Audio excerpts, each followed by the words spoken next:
오늘 본문은 사도행전 19장 1절에서 10절, 제목은 에베소 전도. 사도 바울이 성령의 인도하심을 따라 마게도냐 지역으로 갈 때 각 도시들을 이렇게 움직이게 되는데 특징들이 있어요. 사역의 특징들. 먼저 도착했던 빌립보에서는 코드가 기도였습니다. 핵심이 기도. 감옥에 갇힐 때 하나님께 기도와 찬양하니 감옥이 열렸더라. 빌립보는 그랬어요. 그 다음에 데살로니가와 베레아 지역으로 그들이 갔을 때 코드는 말씀이었습니다. 말씀. 3안식일 동안 데살로니가의 복음을 전했는데 그 복음의 믿음의 소식이 전 지역에 깔렸고, 베레아 지역에서 복음을 전했을 때는 데살로니가 사람들보다 더 신사적이어서 말씀이 그러한가 그러하지 아니한가 상고했다 그랬어요. 그래서 키워드가 말씀입니다. 그 다음에 옮겨갔던 것이 고린도였는데, 고린도에서는 하나님이 그를 만남을 통해 그의 사역을 지원했죠. 브리스길라와 아굴라라든지 여러 사람들, 스기와라든지 이런 사람들을 만나서 고린도에서는 사람들을 중심으로 해서 그의 사역을 이끌어 가셔요. 에베소에 와서는 하나님이 그에게 독특하게 성령이라고 하는 키워드로 에베소 사역을 진행시켜요. 그가 3차 전도 여행 1000km나 넘는 수리아 안디옥에서 소아시아 지역을 거쳐 남쪽에 있는 에베소 지역에 이르렀는데, 거기에 보니까 12명의 요한의 세례를 받은 성령을 모르는 예수님 믿는 사람들이 있는 거예요. 오늘 본문 1절, 아볼로가 고린도에 있을 때 바울이 윗지방으로 다녀 에베소에 와서 어떤 제자들을 만났는데, 만난 그들에게 질문을 던졌어요. 너희들 예수 믿을 때 성령 받았니? 이렇게 물었어요. 너희들 예수 믿을 때 성령 받았니?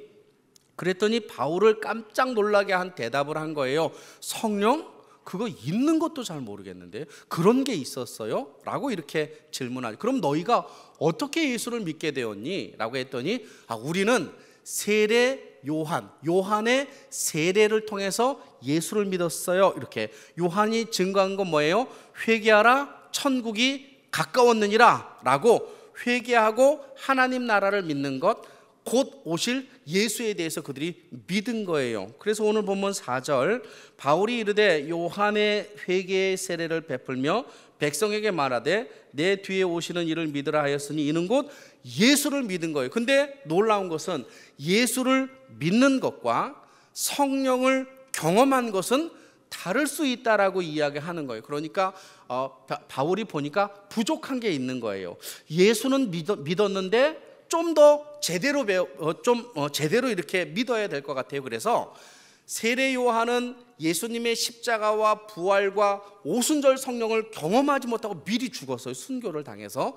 그러니까 이 사도 바울이 예수님의 십자가와 부활과 성령에 대해서 그들의 부족함을 더 추가시켜 주었어요. 오늘 보면 6절에 보니까 바울이 그들에게 안수함에 성령이 그들에게 임하심으로 방언도 하고 예언도 하는 일이 벌어졌고, 사도 바울이 그들뿐만 아니라 회당에서 유대인들에게 성경을 지속적으로 3달 동안 가르친 거예요. 8절, 바울이 회당에 들어가 3달 동안 담대히 하나님의 나라에 관하여 강론하였는데, 이 회당에서 유대인들이 역시 반격이 일어나서, 어떤 반격? 비방하고 꼬고 이런 9절, 어떤 사람들은 마음이 굳어 순종하지 않고 무리 앞에서 이 도를 비방하고, 그리고 바울이 그들을 그래서 떠나버리게 되었죠. 사람들을 세워놓고 나는 두란노라고 하는 사람이 제공하는 그 두란노의 서당에 가서, 서원에 가서 내가 복음을 증거할 거니까 너희들은 이 회당에 있는 유대인들을 맡아다 하고 제자들을 따로 떼어놓고 가서 복음을 2년 동안 증거해요. 근데 놀라운 일이 벌어진 거예요. 어떤 일이 벌어지게 되었느냐? 10절, 2해 동안 이같이 하니 아시아에 사는 자는 유대인이나 헬라인이나 다 주의 말씀을 듣게 되었다는 일이 성령의 역사가 온 아시아 지역에 이렇게 일어나게 되었다는 거예요. 오늘 이 본문을 통해서 제가 에베소 전도, 특별히 사도 바울이 충만했던 성령에 대해서 여러분과 한번 이렇게 이야기 한번 해보고 싶어요. 제가 여러분께 질문 한번 더 던져볼게요. 여러분은 믿을 때 성령을 받으셨나요? 옆 사람 얼굴 보면서 다시 한번. 당신은 예수 믿을 때 성령을 받으셨습니까? 다른 사람은 시험 드니까 우리 김정현 집사님, 김정현 집사님은 예수 믿을 때 성령을 받으셨습니까? 질문하지 말고 예수 믿을 때, 어쨌든 예수 믿을 때 성령을 받았나요? 잘 모르겠어요. 지금은 받았나요? 확실해요? 증거가 뭐예요?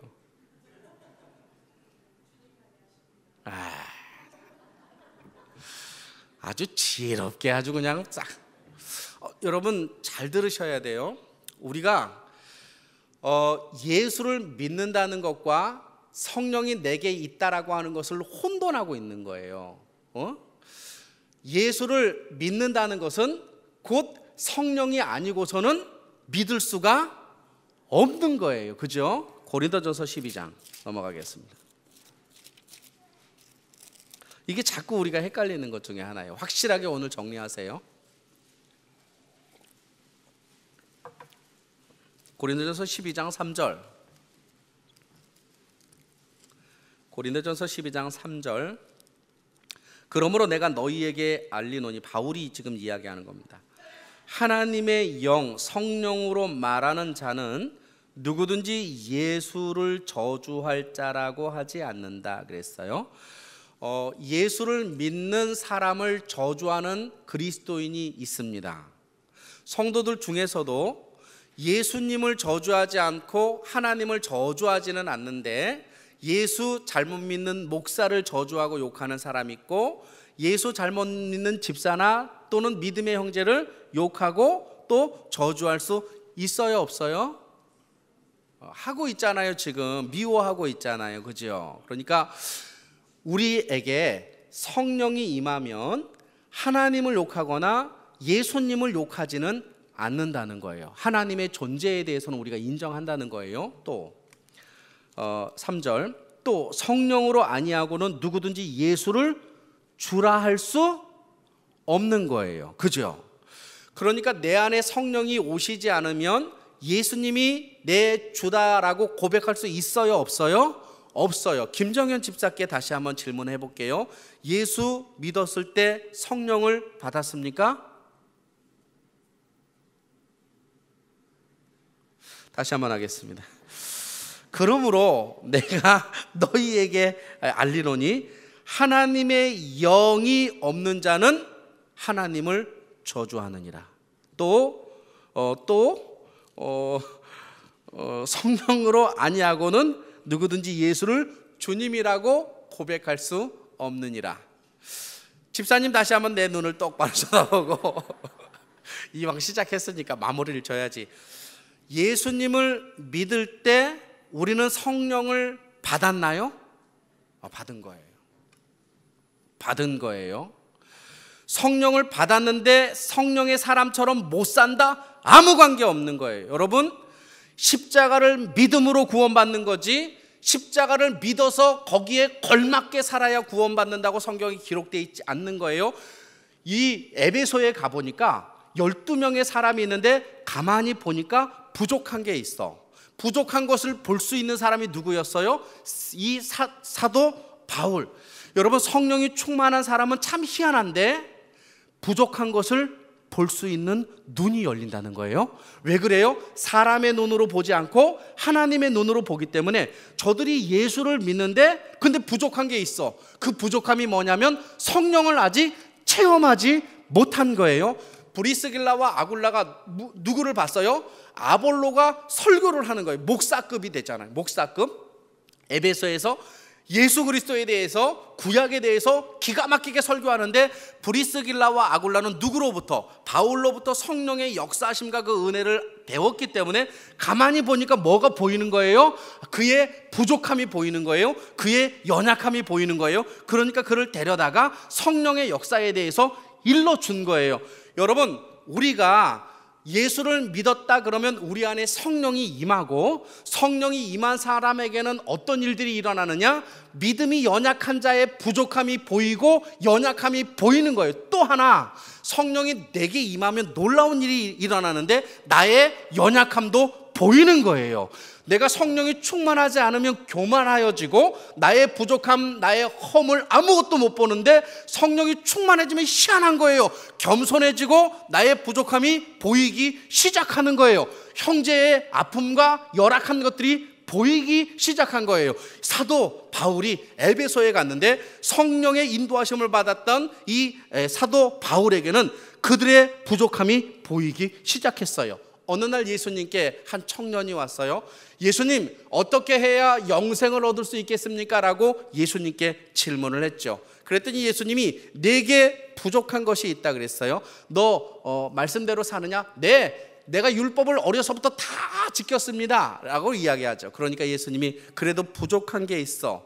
너 네 재산 다 팔아. 그리고 가난한 자에게 나눠줘 그랬어요. 근데 이 친구는 자기 재산을 팔아 가난한 자에게 나눠줬나요? 아니면 돈을 붙잡고 집으로 돌아갔나요?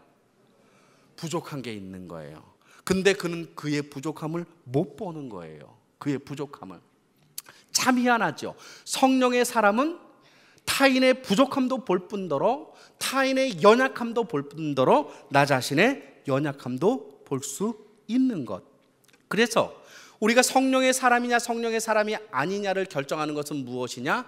나는 부족한 것들을, 신앙의 부족한 것들을 보고 살아가는가? 이게 첫 번째입니다. 두 번째, 오늘 본문 5절에 보면 그들이 듣고 주 예수의 이름으로 세례를 받으니 바울이 그들에게 안수하였다 그랬어요. 여러분, 성령의 사람은 연약한 형제의 부족함을 볼 뿐더러 연약하고 부족한 사람들의 연약함을 도울 수 있는 능력의 역사를 체험할 수가 있다는 거예요.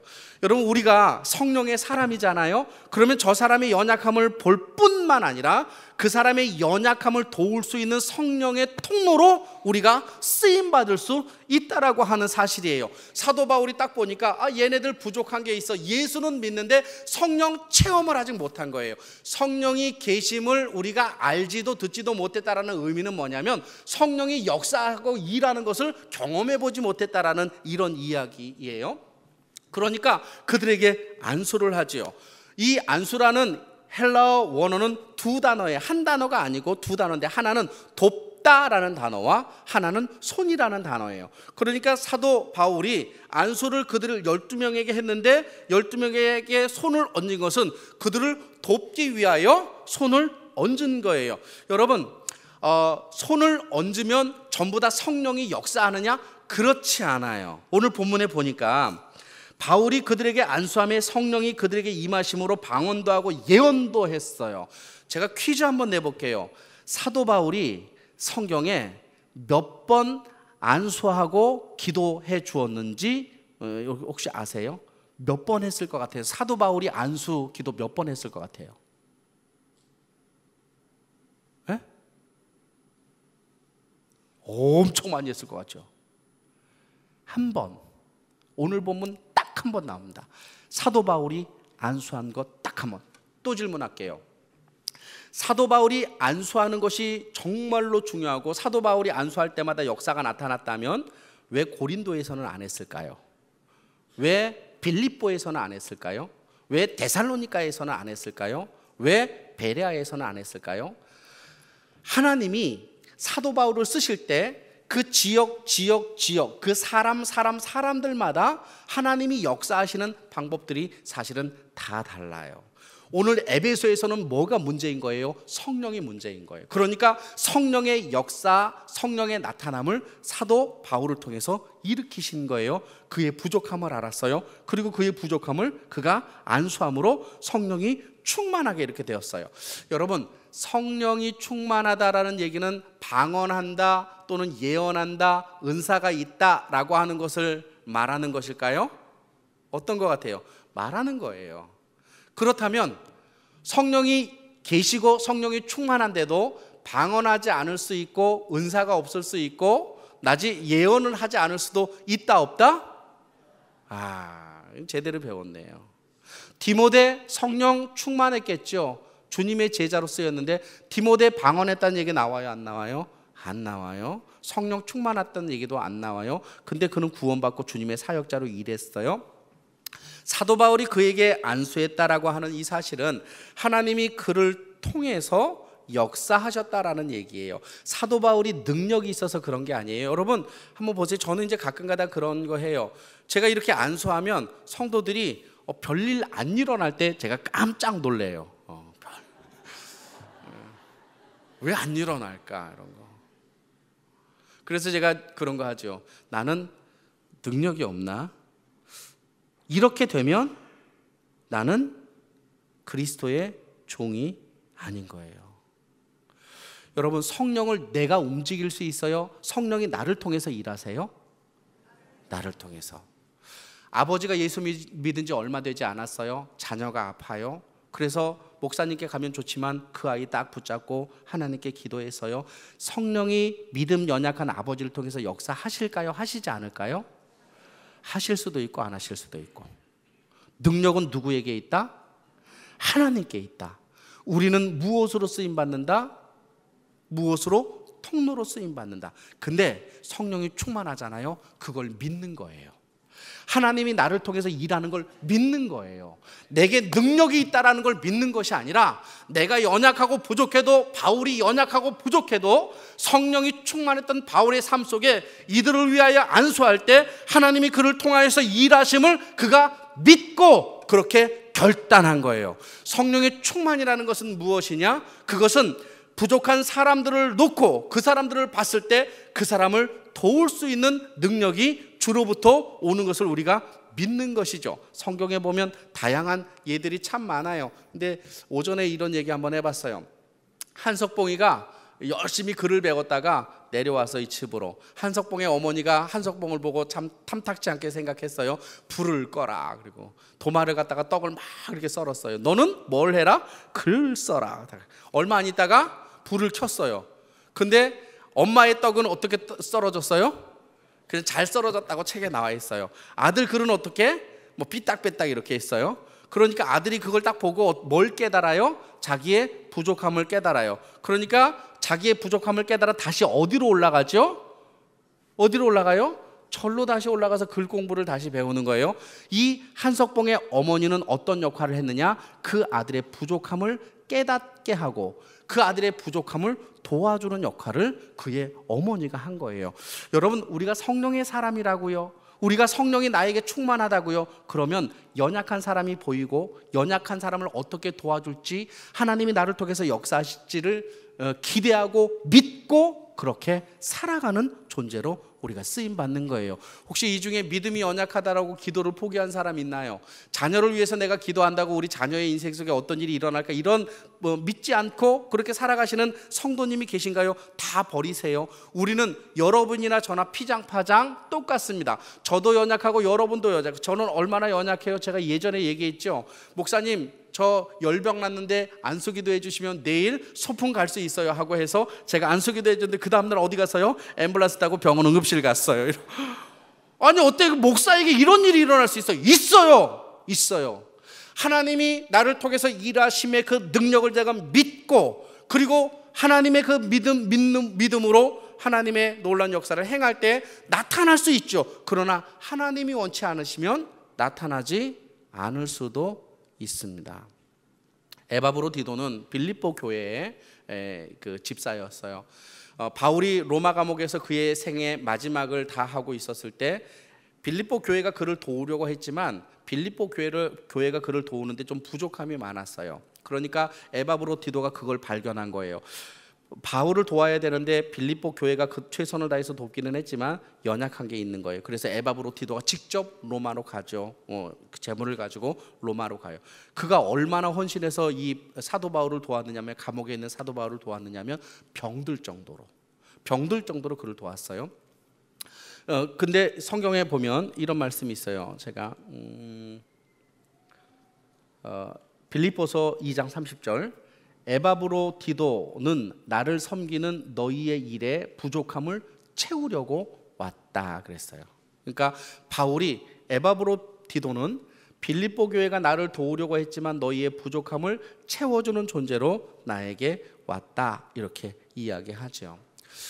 우리는 성령의 사람 그러면 어떤 방언이나 또는 어떤 종교적인 어떤 것들을 통해서 나를 증명하려고 하지만, 성령이 충만한 사람은 연약한 자를 세우고 연약한 자의 부족함을 성령의 능력을 통하여 도와주는 그런 일에 쓰임받게 된다라는 사실을 결단코 잊어서는 안 된다. 따라서 우리의 인생 속에 하나님이 우리를 충만케 하심의 은혜가 저와 여러분 삶 가운데 목적이 되기를 간절히 소망합니다. 성령이여 나를 인도하시고 나의 부족함에도 역사하여 주시옵소서 고백하는 거예요. 세 번째, 성령이 충만했던 사도 바울을 통해서 우리는 어떤 것들을 경험할 수 있을까? 9절, 어떤 사람들은 마음이 굳어 순종하지 않고, 이렇게 되어 있습니다. 여러분, 성령에 붙들림 바 되지 않으면 세 단계가 우리의 삶에 나타나요. 저나 여러분이랑 똑같아요. 첫 번째, 마음이 굳어진다. 9절, 어떤 사람들은 마음이 굳어집니다. 동그라미 한번 쳐보세요. 여러분의 영적 상태가 어떤지. 두 번째, 순종하지 않는다. 두 번째, 순종하지 않는다. 세 번째, 비방한다. 비방한다 이거예요. 그러니까 저도 마찬가지고 여러분도 마찬가지고, 우리 안에 성령이 충만하지 않고 우리 안에 성령의 역사에 인도하심이 없으면 제일 먼저 오는 단계 첫 번째가 뭐냐면 마음이 굳어져요. 마음이 굳어져. 그래서 말씀을 들어도 풀리지가 않고, 기도를 해도 이게 기도했는지 안 했는지 참 답답한 마음들이 이렇게 생겨요. 두 번째 나타나는 건 어떤 거냐면 순종하지 않게 돼요. 말씀이 들리지 않고 마음이 굳어졌으니까 하나님의 말씀에 순종할 일이 없죠. 근데 희한한 건 세 번째 뭐가 나타났냐면 비방이 나타난다. 비방. 근데 이 비방이라는 단어가 미완료형으로 돼 있어요. 미완료형이라는 뭐냐면 계속 비방하는, 만날 때마다 계속 비방하는 거 이게. 그래서 언제까지 비방했느냐? 10절, 2해 동안. 그러니까 사도 바울을 만날 때까지, 그가 그 에베소를 떠날 때까지 이 사람들이 계속 그렇게 비방을 하고 계속 이렇게 한 거예요. 그런데 사도 바울이 그 이야기, 굳은 마음, 또 순종하지 않는 마음, 자기를 비방하는 그 사람들과 다투지 않고 그것을 떠났다는 얘기예요. 그것을 8절, 9절, 어떤 사람들은 마음이 굳어 순종하지 않고 무리 앞에서 이 도를 비방하거늘 바울이 그를 떠났어요. 사람을 세워두고 떠났어요. 그리고 그는 두란노 서원에서 날마다 말씀을 강론하게 되었고, 그렇게 2년 동안 하니까 복음이 아시아 지역에 전부 퍼지게 되었다는 거예요. 여러분, 성령이 충만하잖아요. 세 번째 우리에게 나타나는 게 있어요. 그 뭐냐면 나를 묻고 있는 곳에서 떨어지게 돼 있어요. 나를 묻고 있는 곳에서 벗어나게 돼 있어요. 다윗이 시편 107편 14절에서 이렇게 얘기해요.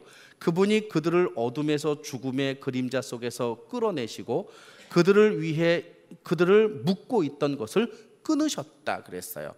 여러분, 우리가 성령이 충만하지 않잖아요. 그러면 우리 마음이 묶여요. 어디에 묶이는 줄 아세요?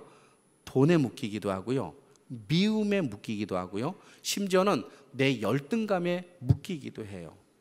우리가 성령이 내 안에 내주하시는 것과 성령이 내 안에서 역사하는 것, 충만한 것은 전혀 다른 문제예요.